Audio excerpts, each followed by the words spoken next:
You probably had a Skype account. You probably can't remember the last time you opened it. That's the strange thing about how Skype died.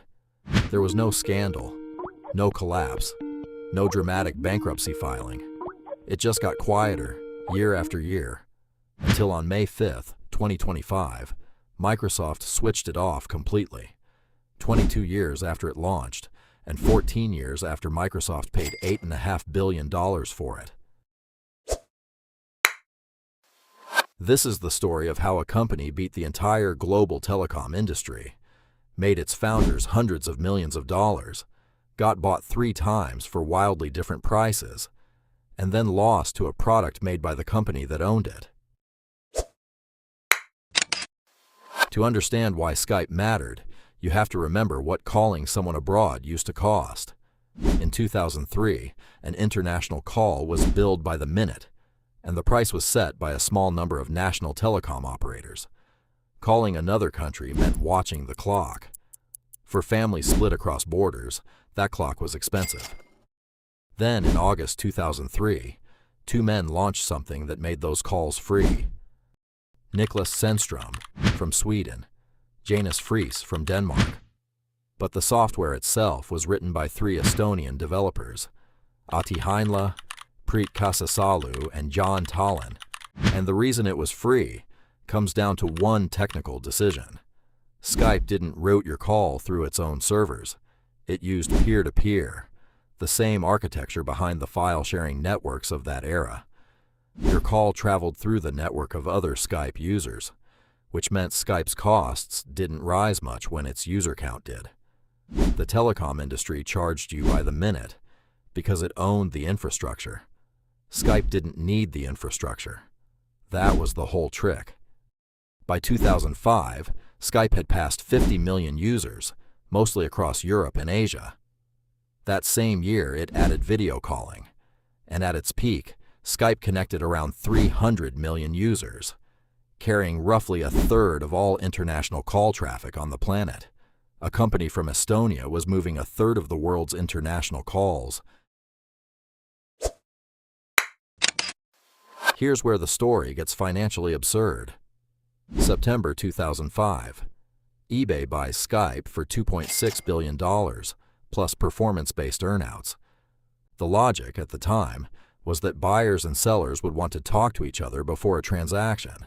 That turned out to be almost entirely wrong.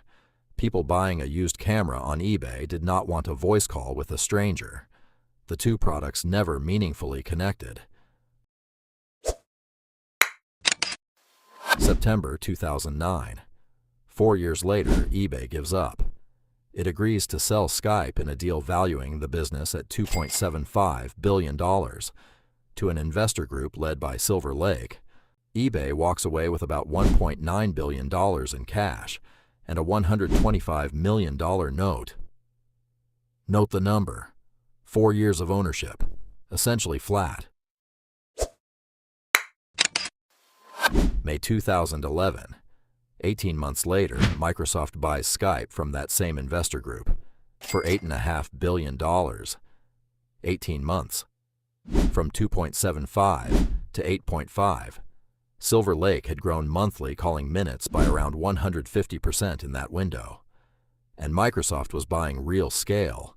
At the time of the deal, Skype had 170 million connected users. But the price also reflected something else. In 2011, Microsoft was losing. It had missed mobile. It had missed social. Google and Facebook were both circling Skype. $8.5 billion was, in part, the price of not letting a competitor have it. It was, at the time, the largest acquisition Microsoft had ever made.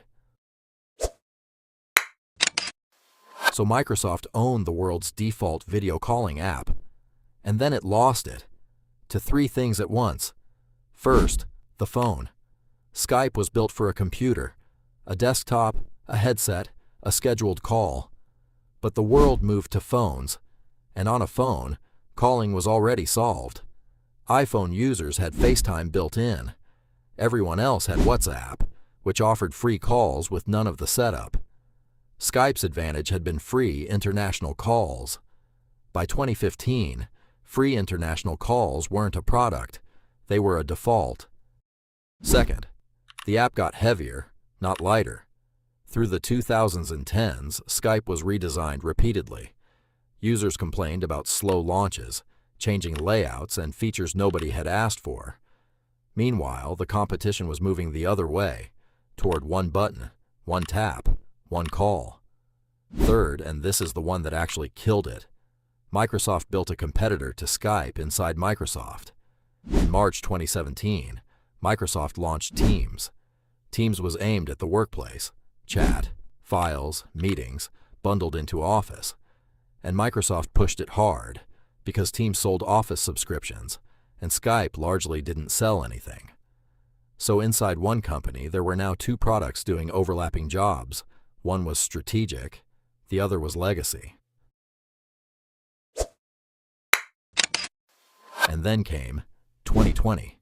Overnight, the entire planet needed video calls. Work, school, doctors, funerals, birthdays, all of it moved onto video in the space of about 3 weeks. This was the single largest expansion of Skype's exact market in history. Skype had a 17-year head start, global brand recognition, and a verb. People said, "Let's Skype," the way they said, "Let's Google it." The pandemic's video call didn't become a Skype call. It became a Zoom call. Zoom won on one thing. You could click a link and be in a meeting. No account, no install decision, no friction. Skype, by then, asked more of you than that. And Microsoft's own energy went into Teams, not Skype. By early 2024, Teams had already passed 320 million monthly active users, Skype's numbers over those final years. Microsoft stopped publishing them. When Reuters asked in 2025, the company declined to share the figure. That silence is the answer. On February 28, 2025, Microsoft announced that Skype would shut down. On May 5, 2025, it did. Users were directed to sign into Teams with their Skype credentials, where contacts and chat history would transfer over. 22 years, 3 owners, 2.6 billion, 2.75 billion, 8.5 billion. Here's the part worth sitting with. Skype didn't lose because its technology failed. Its technology worked so well that it destroyed the pricing model of the global telecom industry permanently. Free international calling didn't die with Skype. It won so completely that it stopped being a feature worth naming. Skype lost because it solved its problem and then couldn't find a second one. It stayed a desktop product in a phone world, then a legacy product inside a company that had built its own replacement. Skype wasn't doomed in 2003. It wasn't even doomed in 2011. It was still fixable in 2020. When the pandemic handed the entire planet's video calling market to whoever showed up simplest. Skype had the brand, the head start, the verb. Microsoft's attention went to Teams instead. They just moved too late. No fate.